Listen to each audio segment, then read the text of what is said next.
RCR presenta Integrando Perú.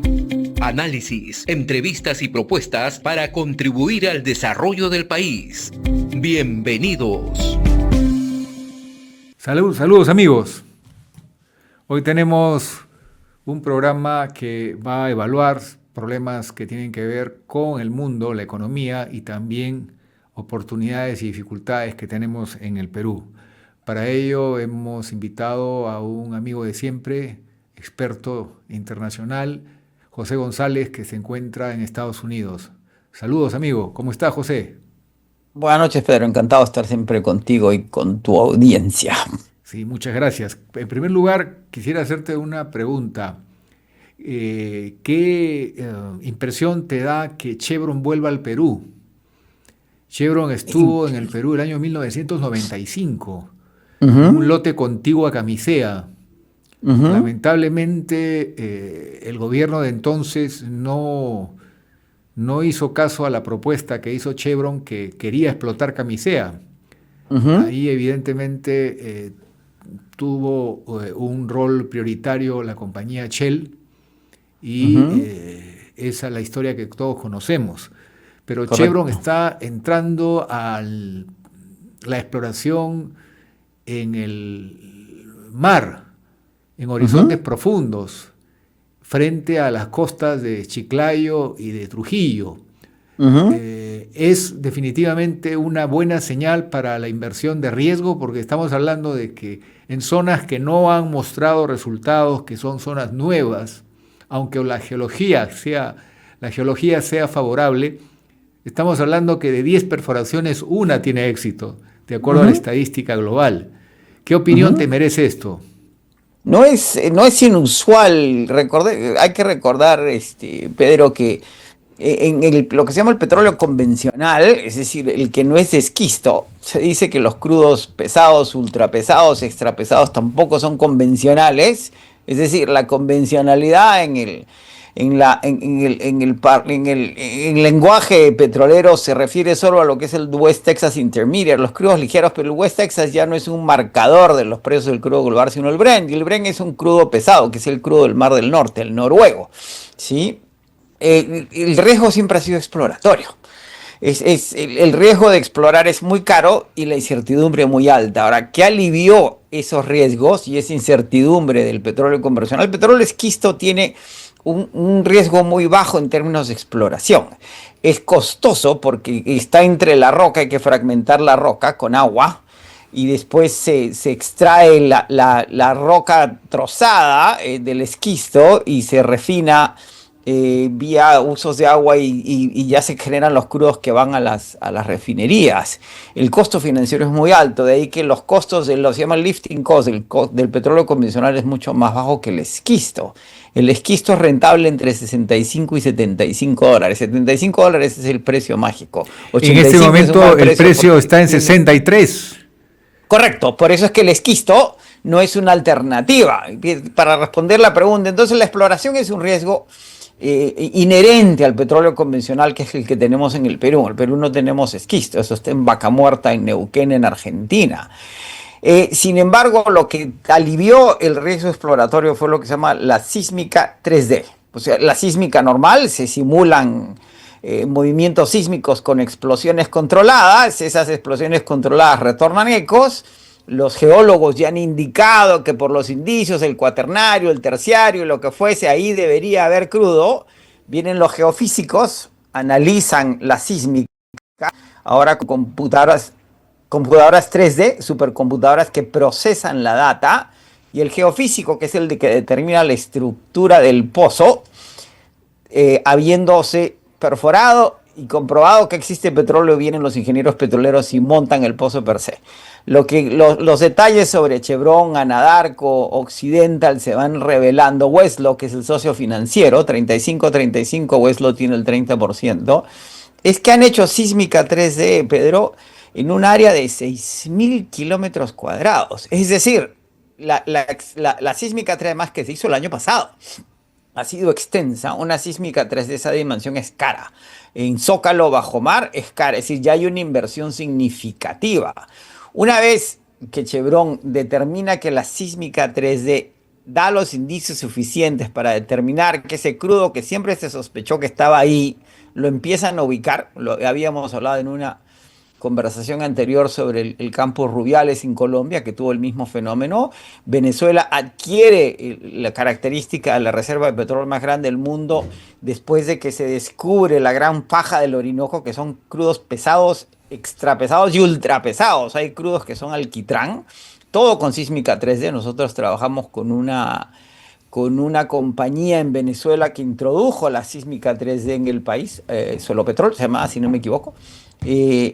Y eso es lo que acaba de determinar Chevron, de ahí que haya comprado finalmente el 35% de esos bloques, esos 3 bloques que tenía Anadarko Occidental, y se haya comprometido ya a hacer la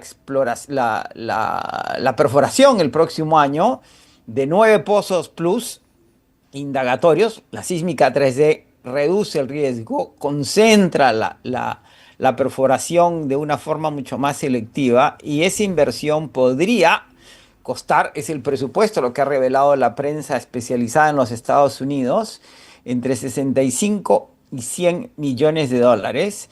Y solo en el bloque Z62, dice la prensa especializada en los Estados Unidos, que Chevron supone, proyecta, espera que podría llegar a producir 100.000 barriles de petróleo diarios, solo en ese bloque, y que en los 3 bloques la producción podría ser 100.000 barriles. Es razonable, no es optimista ni es conservador, pero en sus proyecciones mayores señala que los 3 bloques podrían llegar a producir entre 250 y 400.000 barriles diarios. Digamos, ese es el rango de lo que se espera, y si las perforaciones del próximo año revelan que si hay petróleo, como debe indicarlo la sísmica 3D, de lo contrario no estarían procediendo, se espera que se inviertan 1.000 millones de dólares para llegar a pico de producción, que veremos esa producción en 3 a 5 años. O sea, la producción no es inmediata, pero se van en las 3 etapas que implica la exploración petrolera, sísmica 3D, los indicios geológicos, que como tú bien señalas son antiguos en esos bloques. Lo que pasa es que la tecnología ha mejorado su perfil, la sísmica 3D y las perforaciones exploratorias y confirmatorias, creo que se llaman, son 2 tipos de perforaciones, con lo cual, si se confirma lo que se sospecha, estaríamos a puertas, ¿acaso, Pedro?, de que el perfil productivo petrolero del Perú cambie completamente. Hay indicios, además, que Perú Petro los conoce bien, que las cuencas amazónicas del Perú, colindantes con las cuencas ecuatorianas, tienen reservas, y esa es una vieja discusión, tú la conoces bien, tienen reservas también importantes. Es decir, en un escenario ideal, vamos a soñar, ¿sí?, o imaginar, mejor dicho, como los emprendedores, el Perú con los 40.000 que produce, más 200.000 que podrían llegar a producirse en las cuencas amazónicas y en los viejos bloques maduros del norte del Perú, más lo de Chevron, si llega a su pico, estamos hablando de que 600.000 barriles, Ecuador produce 470.000, Colombia 740.000, Venezuela vio 1 millón, producía 3,5 millones, Guyana produce 1 millón y piquito, puede llegar a producir 1,5 millones, Vaca Muerta puede llegar a 1.400.000 barriles, Pemex produce 1.700.000. No sé cuánto produce Petrobras. Bueno, en realidad, si hay un éxito en estas perforaciones, se va a definir el tema en el próximo gobierno. Es decir, vamos a conocer el resultado. En realidad, los viejos campos son los superficiales que explotó Belco frente a las costas de Piura y Tumbes, pero en verdad estos lotes son lotes que han tenido muy poca actividad exploratoria en el pasado peruano. Es cierto que en los últimos 15 años ha habido atención porque se han presentado manchas de petróleo en la superficie que, una vez analizadas, han mostrado que no son de embarcaciones, sino son una composición química que muestra que está saliendo petróleo del subsuelo. Esa ha sido una de las señales muy interesantes que los geólogos valoran mucho cuando empieza a marcarse una ruta, y luego ha venido ya el trabajo de esta sísmica 3D de triple dimensión, es decir, un trabajo de tecnología de punta para determinar las estructuras geológicas del subsuelo marino. Pero vamos a ver, es importante cruzar los dedos y esperar un buen resultado, porque estamos hablando de una de las 5 empresas más importantes del mundo en la actividad. Correcto. Y hay que recordar también, Pedro, que la mayor parte desde el colapso del pozo Cantarell, el maravilloso pozo de Pemex, la mayor parte de la producción de México viene del Golfo. La mayor parte de la producción de Brasil es de zócalo. Los campos en Guyana son de zócalo. Es decir, el Brent se hace en el Mar del Norte, es casi todo de zócalo. La nueva tecnología para explorar y producir petróleo en zócalo ha avanzado muchísimo desde los 90 a la fecha. Por lo tanto, y Chevron no es a pesar de ser la tercera petrolera más grande del mundo con una capitalización de mercado en exceso de 300.000 millones, ExxonMobil es la segunda, Aramco es la primera, pues las compañías petroleras no malgastan el dinero, lo invierten, ¿sí? Y la sísmica 3D, la extensión en que han hecho sísmica 3D es del tamaño de Tumbes. Ahora hay algo que se debe decir, ¿no? Bendiciría a 2 regiones, a Lambayeque y a La Libertad, 2 regiones que nunca en su historia han tenido esta explotación y canon petrolero, que va a generar ingresos para el desarrollo de estas 2 regiones. Es más, La Libertad sí tiene canon minero, nunca lo ha tenido Lambayeque. Permitiría reconstituir toda la infraestructura de servicios petroleros en el Perú, que ha sido desarmada, descuidada e inexistente por mucho tiempo. Por otro lado, como señala los beneficios para el Perú, seríamos autosuficientes energéticamente, consumimos 250.000 barriles. Y precisamente para... En realidad un poquito más que eso, ¿no? Pero 270.000. Claro. Digamos, pero manejemos el rango. Si el potencial máximo son 600.000, recortémoslos a la mitad, son 300.000. ¿Sí? Es decir, recortémoslos al 25%, son 200.000. Nos acercamos a la autosuficiencia. Y se pone en valor la nueva refinería de Talara porque se construyó es un activo estratégico, ¿verdad? Es cuando tienes portaaviones, no es para hacer la guerra todos los días, es para utilizarlo cuando los necesitas. Se pondría en valor la industria, y este bache financiero que tiene Petroperú debe ser atendido estructuralmente, a pesar de los costos, porque los perfiles son otros. Y de hecho, la noticia de que Chevron oficialice su participación en el Perú es mucho más valiosa para la industria que Aramco hubiese comprado Primax, que es una distribuidora de gasolina aguas abajo. Terminó comprando una compañía hondureña que compró el 100% en Colombia y mayoría en Perú y Ecuador. Pero es viento de cola. También, ¿qué dice la prensa especializada, Pedro? ¿Por qué lo está haciendo Chevron en un país que produce 40.000 barriles cuando está normalizando Venezuela, donde produce 250? 250.000 barriles son el 8% de la producción diaria de Chevron. Chevron produce 3 millones de barriles diarios, la mitad en la pérmica. Hay indicios geológicos que la pérmica se está secando. Como buenos norteamericanos, estadounidenses, consumimos todo hasta el final. Por eso es que el WTI ya no existe como marcador del petróleo global. Si se seca la pérmica, el destino de Chevron es Venezuela. Venezuela puede producir geológicamente 6 millones de barriles. Es cuestión de capital. El capital ya no es escaso en el sector petrolero. El futuro de Venezuela, de Chevron es Venezuela, y Perú es una buena diversificación de riesgo geológico, político, administrativo, ¿sí?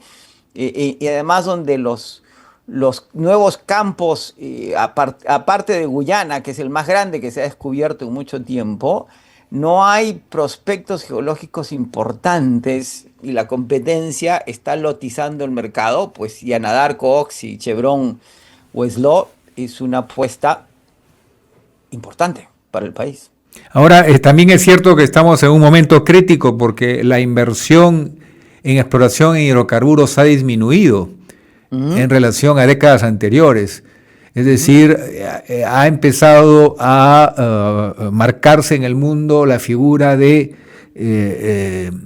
menor inversión en el sector hidrocarburos, entendiendo que está empezando a ceder terreno a otras fuentes de energía, no obstante que sigue siendo la fuente principal en términos relativos de energía en el mundo.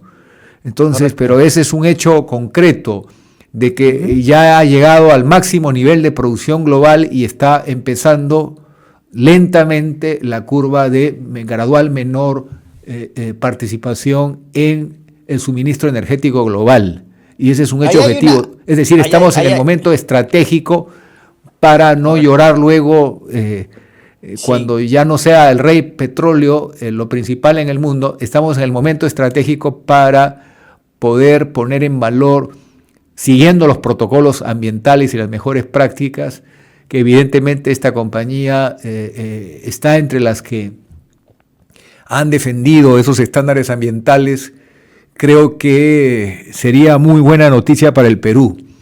Voy a hacerte otra pregunta. En términos de la demanda, para redondear lo que acabas de decir, hoy día consumimos en el mundo 102 millones de barriles diarios. Hay una discusión entre la Agencia Internacional de Energía y la OPEP. La Agencia Internacional de Energía dice que vamos a llegar al pico en el fin de esta década con 110 millones. La OPEP dice que vamos a llegar a 124 millones más allá, y que a partir de esos 124 millones hay quienes arriesgan 130 millones, que vamos a consumir más petróleo antes de consumir menos petróleo, ¿sí? Y eso va a ser a partir del 2050. Estados Unidos hoy es el mayor productor con 13 millones de barriles. 6 millones vienen de la pérmica. Si la pérmica se seca en 10 o 15 años, va a haber un déficit de 6 millones de barriles de petróleo convencional a nivel global. El convencional es mucho más rentable que el petróleo de esquisto, que da crudos ligeros que solo sirven para gasolina. Ahí me obligas a hacerte una pregunta de cajón. ¿Por qué Estados Unidos castiga a la India con 50% de aranceles por comprarle petróleo y gas a Rusia y no castiga al país que más lo hace, que es China? Esa discriminación no corresponde a una regla muy justa, ¿no? China hoy día compra el 90% del petróleo iraní, son 3.300.000 diarios. Es el mayor comprador de petróleo brasileño y venezolano. La mitad de ese millón de barriles los compra China. Lo que pasa es que Estados Unidos no se puede pelear con China porque requiere de tierras raras. El presidente Trump ha dicho ayer que si China no asegura la oferta de magnetos permanentes, le va a poner tarifas del 200%. Trump, siendo Trump, se ha extendido la negociación hasta el 12 de noviembre. Sin embargo, el presidente dice más o menos lo que quiere.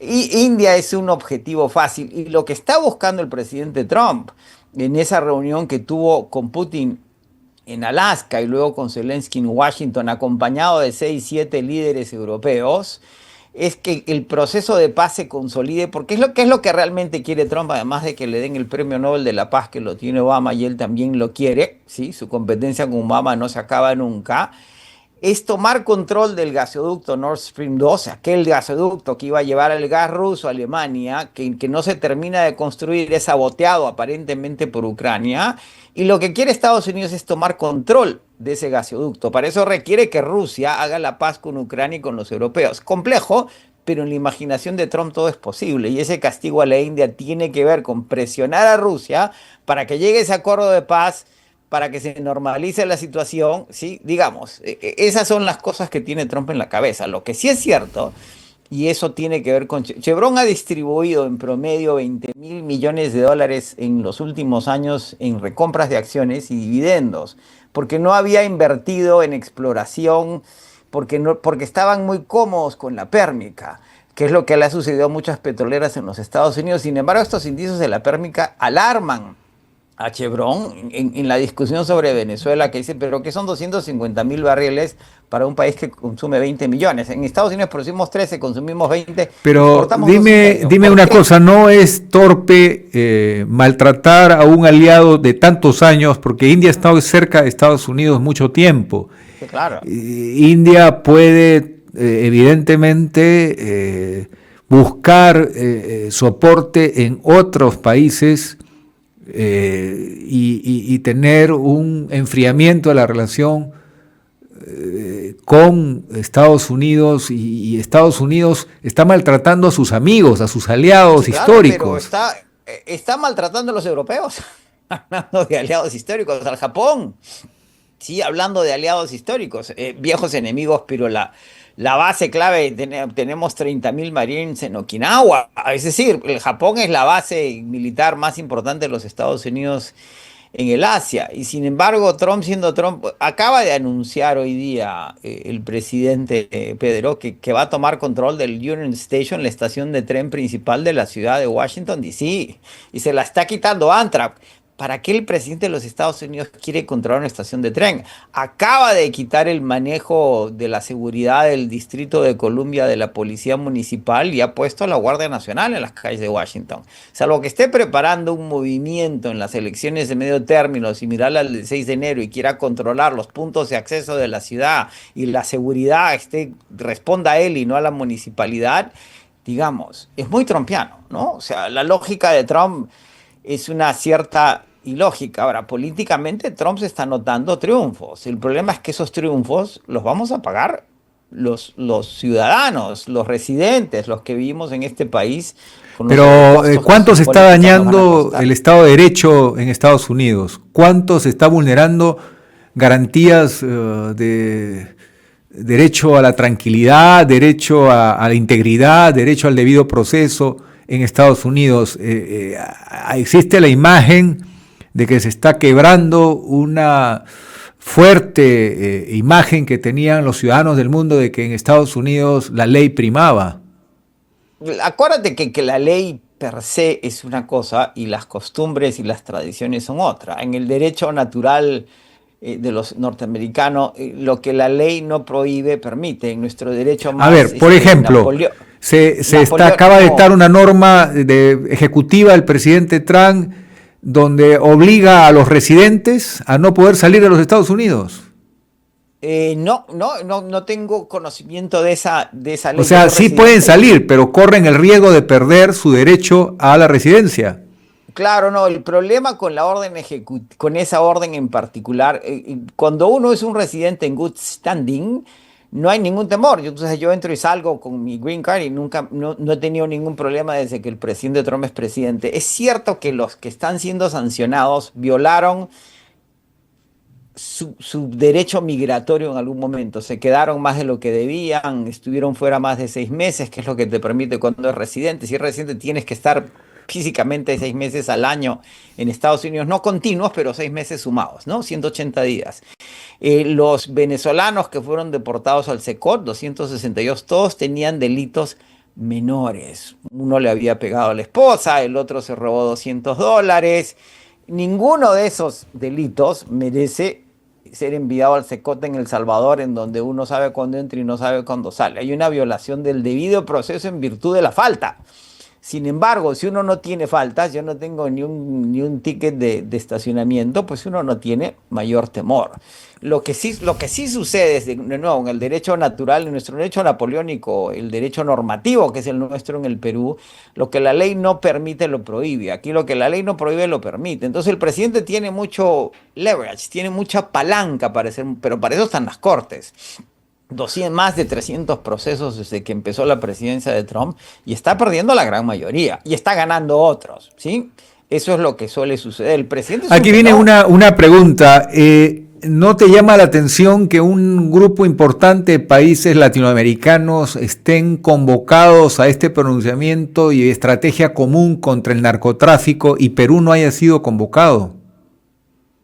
Interesante, no tenía el detalle, pero evidentemente... El canciller, el secretario de Estado de los Estados Unidos anunció este acuerdo en la lucha contra el narcotráfico y que tiene que ver con lo que está pasando en las costas de Venezuela, donde hay muy cerca barcos y aviones y presencia intimidatoria de la Army, de la Fuerza Armada de los Estados Unidos. De la Marina y los infantes de Marina, sí. Y la fiscal de los Estados Unidos y el canciller, el secretario de Estado Rubio, han dicho que el señor Maduro encabeza una banda de narcotraficantes.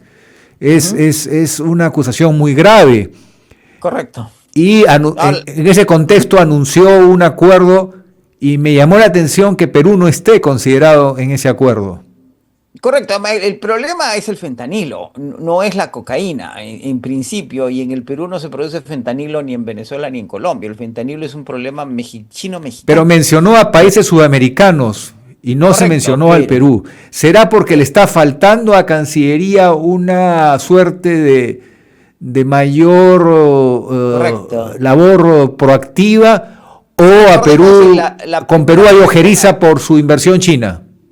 La primera reacción de la Cancillería peruana en el anuncio de las tarifas es lo que Augusto Álvarez Rotti decía, la técnica de los rayos X en el aeropuerto: no respires, no te muevas, ¿sí? Mejor quedémonos callados, pasemos piolas, hasta que tuvieron un tímida reacción de reuniones con los vicesecretarios de Comercio en Estados Unidos, mientras que Chile fue mucho más, no diría agresivo, pero activo en términos de defender sus derechos en términos del cobre. Las tarifas terminaron favoreciendo a países como el Perú y Chile al no pechar los ánodos, los cátodos, los concentrados y los minerales. Pero hemos tenido una actitud muy tímida en relación a los Estados Unidos, y de alguna forma la administración Trump no registra al Perú como un país singularmente complicado ni complejo para ellos. Ahora, esta orden ejecutiva que denomina los carteles de la droga mexicanos fundamentalmente como organizaciones terroristas, incluye ahí el Tren de Aragua y el llamado cartel de los soles, que para cualquier efecto práctico los propios servicios de inteligencia de los Estados Unidos dice que no existe como un cartel, entendido como el cartel de Sinaloa, o lo que era el cartel de Medellín, una estructura, organización. Y el Tren de Aragua pues no es una transnacional del delito, es una franquicia que cada quien asume el nombre para extorsionar localmente, pero lo que eso le otorga, de acuerdo a las leyes norteamericanas, es la capacidad del Estado norteamericano de accionar directamente contra estos carteles. Ahora, uno cree que los Estados Unidos va a bombardear Sinaloa sin coordinar con México, o que van a poner misiles en Caracas o en Maracaibo. Difícilmente. Una fuerza de tareas de 3 misileras y 2.400, 2.500 infantes de marina en una unidad de reconocimiento no van a poder invadir Venezuela. La invasión de Panamá requirió de 30.000 hombres. 15.000 estaban en el canal, 15.000 en la fuerza de tareas que invadió Panamá. En el caso de Irak o Afganistán, las fuerzas fueron mucho más sustanciales. Nadie asume y está descartado que vaya a haber una invasión. Lo que sí hay es un mecanismo de presión vis a vis una licencia Chevron renovada para producir petróleo en Venezuela. Ya han llegado 3 tanqueros en el lapso de 2 semanas a Venezuela, y Venezuela ya está exportando nuevamente vía Chevron. El gobierno de los Estados Unidos le ha dado la licencia a Chevron, se la ha negado a las compañías europeas, muy trompiano. Recordemos lo de los puertos chinos en el canal de Panamá.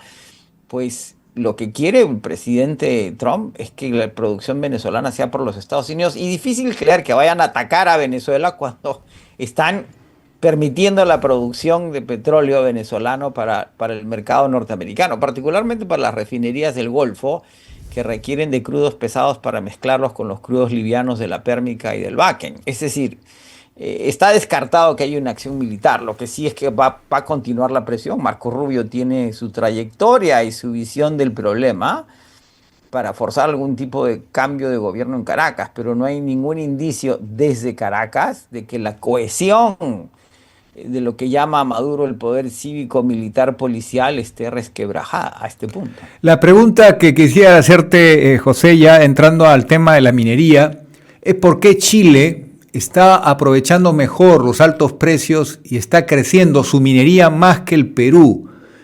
Pero no me contestes ahora, vamos a un pequeño break y en unos minutos tenemos tu respuesta. Vale.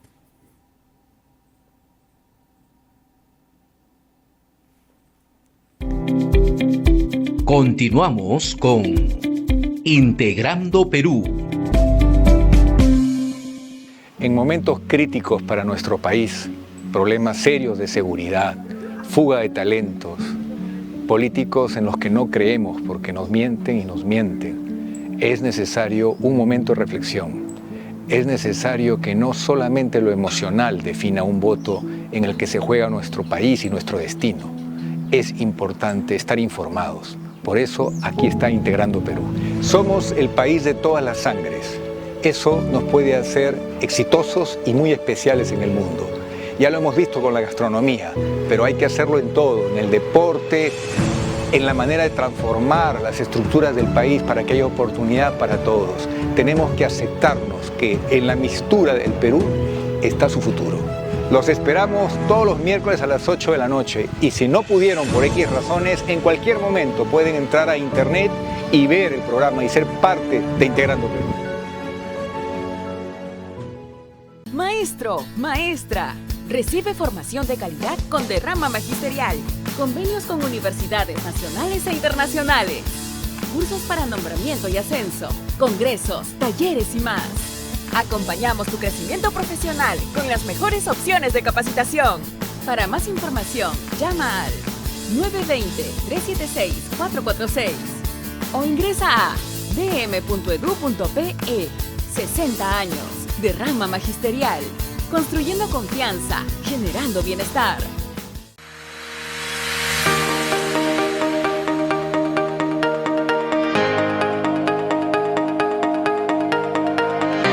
Bienvenidos al programa Geopolítica mediante la Red de Comunicación Regional para el Perú y el Mundo.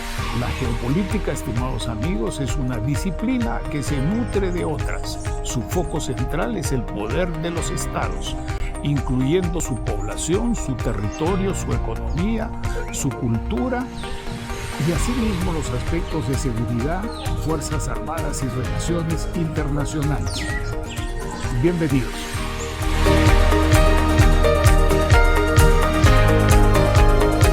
Maestro, maestra. Derrama Magisterial celebra y fomenta la cultura y la identidad. Premiamos el talento en el concurso nacional de canto magisterial y tu esfuerzo por la excelencia con el premio Horacio Ceballos Gámez. Reconocemos a quienes dedican su vida al conocimiento con la medalla de honor José Antonio Encinas. Y compartimos lo mejor de nuestra cultura en el boletín digital Tinku y Yachay. Para más información, visita derrama.org.pe. 60 años, Derrama Magisterial, construyendo confianza, generando bienestar. Continuamos con Integrando Perú.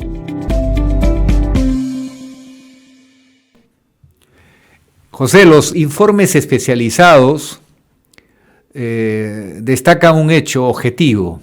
Chile está aprovechando mejor los altos precios de los minerales, no obstante que Perú tiene más reservas de cobre que Chile. ¿Cómo explicas eso? La institucionalidad chilena, ¿verdad? Chile es un país organizado. Desde que Diego Portales, Andrés Bello y compañía organizaran el país y le dieran un norte, siempre nos ha llevado a la ventaja. De hecho, es una economía más grande y con mayor progreso que una como el Perú, que tiene muchos más recursos. Y la minería no ha sido distinta. La nacionalización del cobre vía Codelco del gobierno Allende fue continuada por el gobierno militar de Pinochet, que entendió el valor que representaba para las Fuerzas Armadas recibir el 10% de la venta de cobre, no de la ganancia operativa, no de la ganancia neta, ¿sí? Hablando del liberalismo al extremo, entender el valor de una empresa nacional y la diversificación que significa que hoy día Codelco no sea la mayor productora de cobre en el país y que el sector privado produzca más cobre que el sector público, pero que el sector público siga siendo importante. Y lo que tiene Chile, que es la Comisión Chilena del Cobre, que en el Perú no teníamos ni idea de lo que es eso. Una institución dedicada únicamente a pensar en el cobre estratégicamente. Cuando uno lee los reportes de Cochilco uno se impresiona, porque son absolutamente realistas y propositivos, ¿sí? ¿Qué es lo que dice Cochilco? Cochilco muestra los números como son.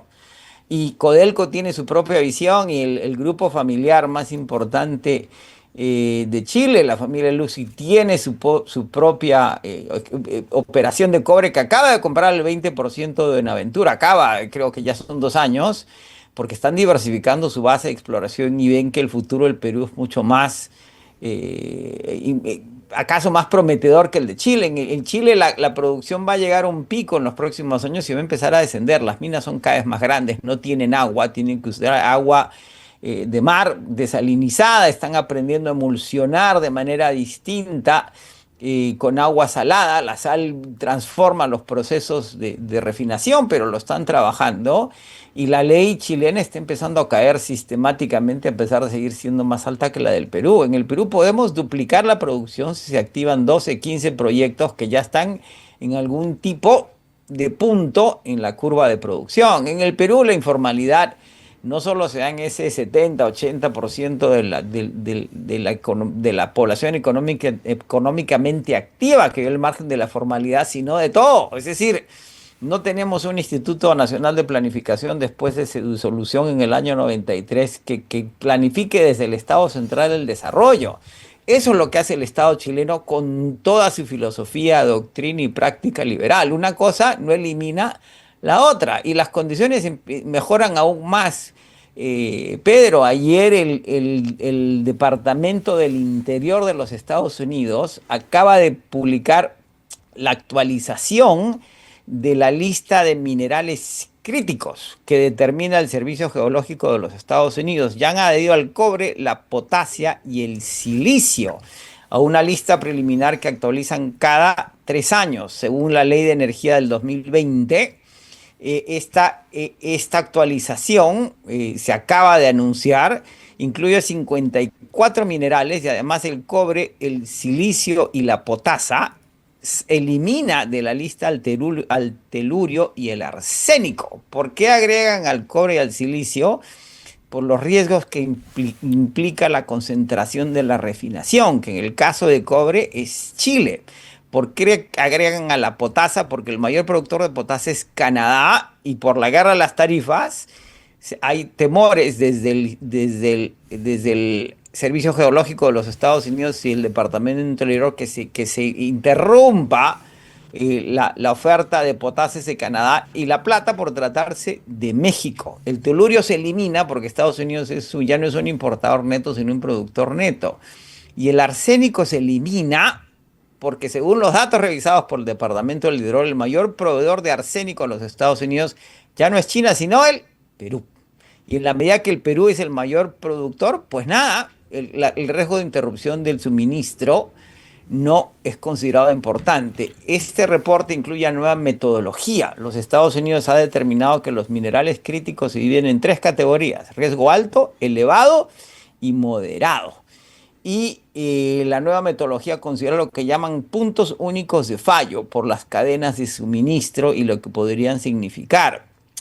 José, la evaluación, te termino un minuto más para que entiendas la evaluación completa. Incluye 84 materias primas minerales, 402 industrias y 1.200 escenarios. Según el Departamento del Interior, los minerales críticos son críticos porque involucran 4 trillones de los 30 trillones de la economía norteamericana del año 94, y lo que está tratando de identificar las industrias que podrían sufrir si se trabaran la oferta de estos minerales críticos. ¿Qué significa que el cobre entre a ser mineral crítico? Que el Estado norteamericano puede invertir en proyectos de cobre en los Estados Unidos y fuera de los Estados Unidos, y afianzar relaciones comerciales con países que considere amigos. Eso en relación a tu pregunta anterior, subrayado por el hecho que hoy día somos el mayor proveedor de arsénico a los Estados Unidos.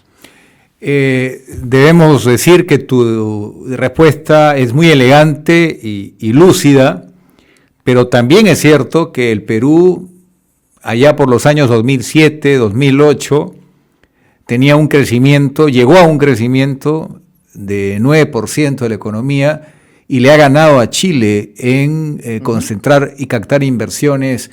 Entonces, no es que sea imposible hacerlo. Correcto. Que tienes razón en que se puede identificar los problemas de institucionalidad, los conflictos sociales, y también la falta de un equipo de gobierno que siga pautas de planeamiento estratégico, meritocracia y estabilidad en los puestos. Todo eso sumado nos hace que hayamos cedido el segundo puesto, lo estamos recuperando, que un país africano nos haya ganado en el cuadro de mayor producción de cobre. Debemos decirle a quienes nos están viendo que mientras el Perú no aproveche el valor alto que tienen sus materias primas, no vamos a poder tener los recursos para invertirlos en educación, en salud, en seguridad, para hacer que nuestra gente asuma roles de liderazgo y en algunos años ya empezar a exportar el talento de nuestros propios jóvenes. Pero hay que empezar sabiendo aprovechar estas oportunidades. Ya quisieran otros países tener el liderazgo de las reservas de un mineral tan cotizado y tan valorado en el mundo como es hoy el cobre, en la cuarta revolución industrial.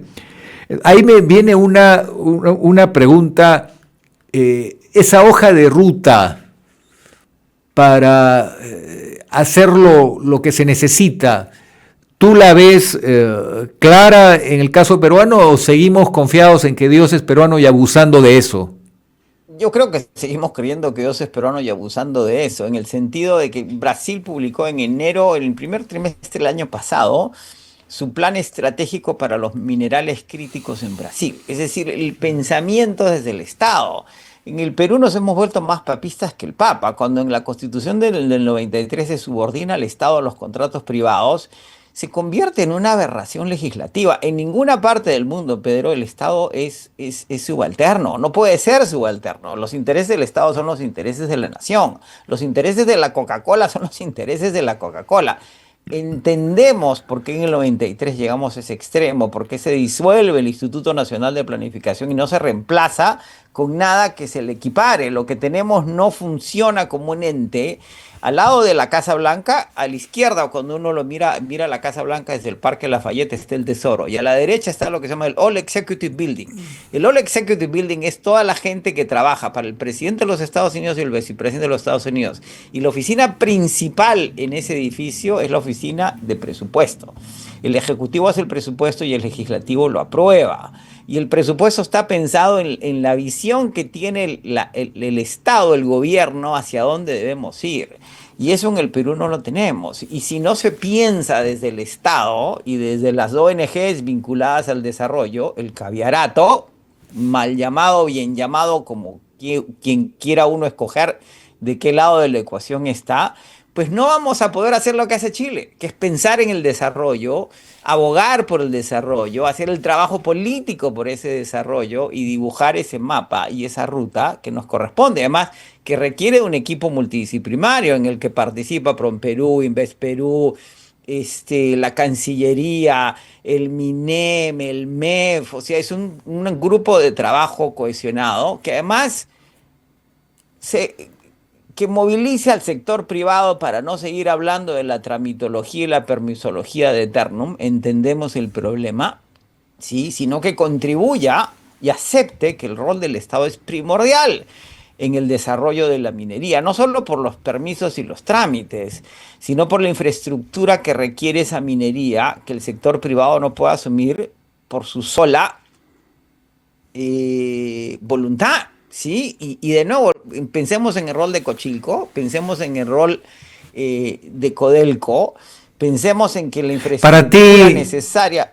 Para ti sería un error que el Estado, que había empezado a sincerar la casa en el caso de los mineros ilegales, dé señales de una aparente tregua al haberse condicionado el avance de la formalización, que habían dado un importante avance, quedándose solo con los expedientes vigentes y descartado los expedientes que no tenían 2 años de trámite, es decir, que habían sido prácticamente abandonados por sus interesados. El siguiente paso era un mecanismo nuevo y moderno de control de los explosivos que se usan. Eso se ha paralizado bajo el argumento de que los gobiernos regionales tienen que entregar los expedientes y eso se estima se completará el 2028. En la práctica parece que se ha detenido este proceso de sinceramiento. ¿Eso hace daño o no hace daño al clima de inversiones mineras? Sí, claro que hace daño. Ahora, nadie va, las mineras formales no van a parar. Matías no va a paralizarse porque el reinfo funcione o no funcione y la nueva ley salga o no salga y las leyes de explosivos salgan o no salgan, ¿no? Lo acabas de mencionar. Las condiciones de minado de cobre en la República del Congo son infames. Lo que pasa es que las leyes son altísimas porque están asociadas al cobalto. Ahora, ¿qué ha hecho la República del Congo cuando los precios del cobalto han caído? Ha prohibido la producción de cobalto. Hablando, y hay milicias ruandesas tratando de tomar control de minas en el Congo. Hay una guerra civil en el Congo. Sí, el Congo es un país chiquitico, las reservas son de 10 años, en el Perú son de 30 años. La política es un fenómeno complejo. ¿Sí? Lo decía Weber, que hacer política es como trabajar un tronco duro y pesado, es decir, burilar un tronco duro y pesado. Y mientras mejor nos vaya con los metales y minerales, particularmente el oro y el cobre, peor nos va a ir. Y ese juego político en el cual los intereses de la minería informal y legal participan políticamente. La mafia norteamericana en los años 20 tenía comprados a jueces, gobernadores, alcaldes. Es decir, esas cosas pasan, Pedro. El problema no es de agarrarse las vestiduras y creer que el crimen y la delincuencia es un tema moral, es un tema pragmático. Y necesitamos funcionarios políticos, legisladores, ministros que lidien creativa y con gran energía y con mucha maña ese nudo gordiano de problemas y muevan la República hacia adelante. Es decir, mira lo que está haciendo Chevron con la normalización de la relación con Venezuela para producir petróleo en Venezuela en el régimen de Nicolás Maduro Moros, o en Irán, o en Nigeria, o en Rusia. Me lo decía un petrolero tejano durante la apertura petrolera venezolana en el año 98. Me decía, José, desafortunadamente el petróleo está donde está, no hay petróleo en Ginebra. Y lo decía el papá de Roque Benavides, que el minero está donde está la mina y la mina está donde está la mina. ¿Sí? De nuevo, esos problemas no podemos de nuevo quedarnos sentados esperando que los problemas se resuelvan, sino seguir. Si la política es el arte de lo posible, vamos a definir lo posible, ¿sí? Y las elecciones del próximo año no necesariamente van a mejorar estos perfiles. Hay que seguir trabajando, hay que seguir siendo propositivos y el sector privado tiene que dejar de una vez por todas de descartar al sector público como una parte importante de la ecuación y todo el ecosistema alrededor del sector público, las ONGs desarrollistas, las Naciones Unidas, la CEPAL y compañía, los centros de investigación, que hagan su trabajo y que se propicien y trabajar todos juntos por el beneficio de los peruanos. Un espectador me hace una pregunta a través del chat que no puedo negarme porque me parece importante. ¿Cuál es tu opinión sobre esta sorprendente inversión del gobierno americano en una empresa privada dentro de Estados Unidos? ¿Eso es común? ¿Hay precedentes? ¿Cuál es tu lectura de este hecho que ha sorprendido al mercado internacional? No hay ningún precedente. Recordemos que si hemos tenido un presidente mercantilista en la historia de los Estados Unidos es Donald Trump. Y hay dos antecedentes. El Estado le da permiso a NVIDIA, el diseñador de semiconductores para inteligencia artificial más importante en los Estados Unidos y en el mundo, de exportar semiconductores de cuarta y casi quinta generación a China, pero la ganancia tiene que ser compartida con el Estado. Eso nunca había existido. Es una cuasi nacionalización, intervención en el negocio del sector privado. Y esas partidas, ¿cómo entran? No son impuestos. Ergo, ¿cuál es la discreción que puede o no tener el presidente en usar esos fondos y para qué? Y lo segundo es que está demandando que Intel venda parte de su capital, el 10% si la memoria no me traiciona, al Estado norteamericano. Y el secretario de Comercio acaba de anunciar en las últimas 24, 48 horas que lo van a hacer con otras compañías. Eso es una apostasía, es una herejía en un país como este que ha privilegiado el capitalismo y la separación de lo privado con lo público. Ni cuando la NASA se fundó, el Estado pidió participación de las compañías que contribuyeron a la tecnología y a la industria que puso a los primeros 3 hombres estadounidenses en la Luna, ¿sí? Eso lo analiza muy bien Mariana Mazzucato, la economista italiana que enseña en el London School of Economics. Es una es considerado por lo general en diarios como el Wall Street Journal, que son conservadores, de propiedad de Murdoch, es un paso delicado, complicado, difícil de determinar o manejar. Esta es una administración mercantilista, lo que acabas de decir de la India, lo que está sucediendo con la China, esta historia de que te bajo las tarifas al Japón, pero tienes que invertir en los Estados Unidos y me tienes que dar el 90% de las ganancias de lo invertido, ¿sí? Y me tienes que comprar energía a los europeos, ¿sí? Es decir, es muy claro que Donald Trump está tratando de copar el Estado y cooptar a la sociedad. Es lo que hizo Hugo Chávez Frías en Venezuela. Y sin embargo, de nuevo, uno no puede condenar a Trump por ser Trump. Lo que tiene que hacer la sociedad norteamericana es resistir este mercantilismo y reaccionar, cosa que los venezolanos no hicieron en su momento y que permitió que Chávez avanzara hasta un punto en que la situación está donde está. Ahora, casos como el de Bolivia, en donde el MAS, que tuvo mayoría absoluta en la Asamblea Boliviana por 20 años, hoy día solo tiene un diputado, no tiene un solo senador. Suelen suceder y acaba de suceder también en Ecuador. Ahora, José, estamos hablando de Estados Unidos, no estamos hablando de la República Bolivariana de Venezuela. Entonces, también la intervención de lo que sería el Banco Central de Reserva del Perú en Estados Unidos, se está queriendo destituir a un miembro, a un director importante. A una gobernadora. A una gobernadora de lo que viene a ser la Reserva Federal. Correcto. Entonces, acuérdate que en Estados Unidos hay 16 reservas federales, son regionales. Y uno de los 16 es el presidente de la Reserva Federal. Es un sistema totalmente desintegrado por este temor que siempre tuvieron los fundadores de la República de los Estados Unidos de que se concentrara el poder. Y lo que está haciendo el presidente, acaba de renunciar una gobernadora, quiere destituir a esta gobernadora acusándole de una estafa hipotecaria que es dudosa. Ella está recurriendo al Poder Judicial porque el presidente solo puede destituir a un gobernador con causa y la causa es cuestionable y el presidente de la Reserva Federal termina su periodo en mayo y gobierna un staggering, se llama, por 6 años, pero no coinciden con el periodo presidencial, sino que se cruzan para evitar que el ciclo sea el mismo.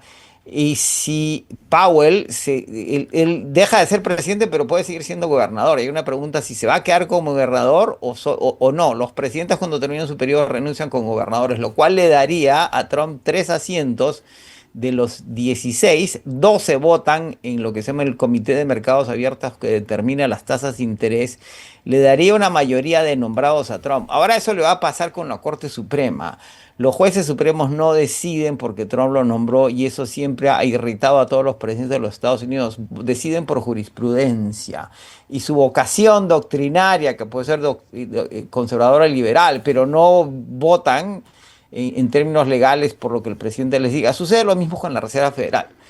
El hecho de que Trump difícilmente va a poder copar el Estado porque este es un país ingobernable, es muy fragmentado, 50 estados, municipalidades, gobernaciones, legislaciones estatales, y la mitad del país no votó por Trump. Lo que pasa es que él tiene una iniciativa, es muy agresivo, es rudo y avanza muy rápido, y el Partido Demócrata está en una situación que le resulta difícil reaccionar.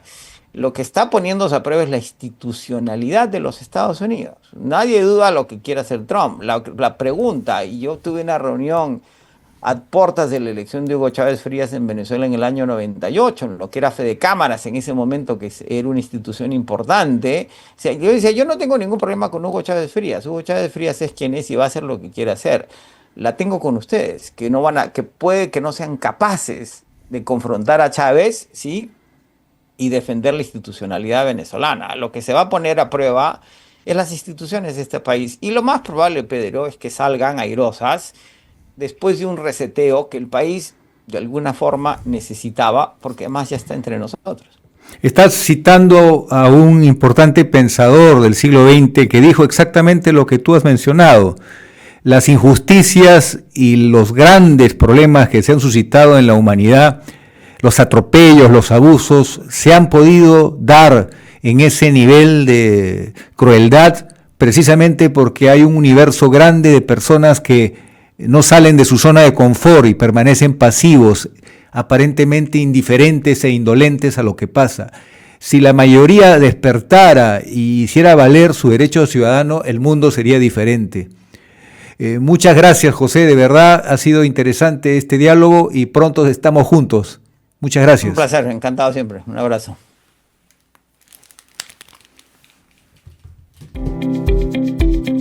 Hemos presentado Integrando Perú.